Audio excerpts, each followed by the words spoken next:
closing in on the first major legislative achievement of his term. President Donald Trump on Saturday defended the Republican tax cut as a good deal for the middle class while boldly suggesting it could lead to explosive economic growth. The legislation, which the GOP aims to muscle through Congress next week, would lower taxes on the richest Americans. Benefits for most other taxpayers would be smaller, but Trump attempted to sell the bill as a Christmas present for middle-class Americans in part because it would trigger job growth. It'll be fantastic for the middle-income people and for jobs, most of all, Trump told reporters on the White House lawn before traveling to Camp David for the weekend. And I will say that because of what we've done with regulation and other things, our economy is doing fantastically well, but it has another big step to go and it can't take that step unless we do the tax bill. No stranger to hyperbole, Trump also predicted the legislation would cause the economy to soar beyond its current 3% rate of growth.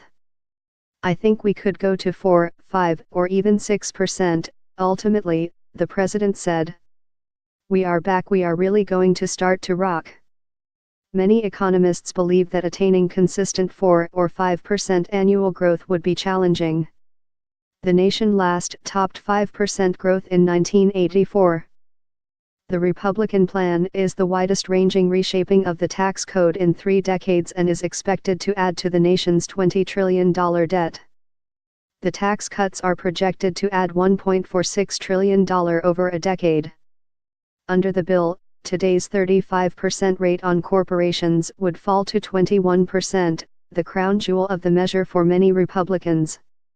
Trump and GOP leaders had set 20% as their goal but added a point to free money for other tax cuts that won over wavering lawmakers in final talks.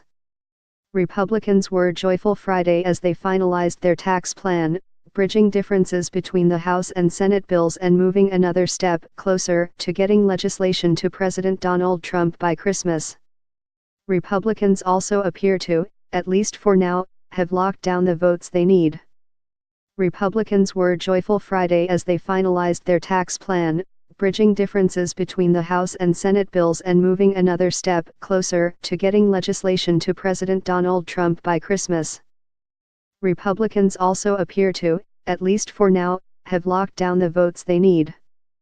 This is happening. Tax reform under Republican control of Washington is happening, House Speaker Paul Ryan of Wisconsin told rank-and-file members in a conference call Friday. Most critics out there didn't think it could happen. And now we're on the doorstep of something truly historic. The bill would repeal an important part of President Barack Obama's Affordable Care Act, the requirement that all Americans have health insurance or face a penalty, as the GOP looks to unravel a law it failed to repeal and replace this past summer. It came together as Republicans cemented the needed support for the overhaul, securing endorsements from wavering senators. Marco Rubio of Florida relented in his high-profile opposition after negotiators expanded the tax credit that parents can claim for their children.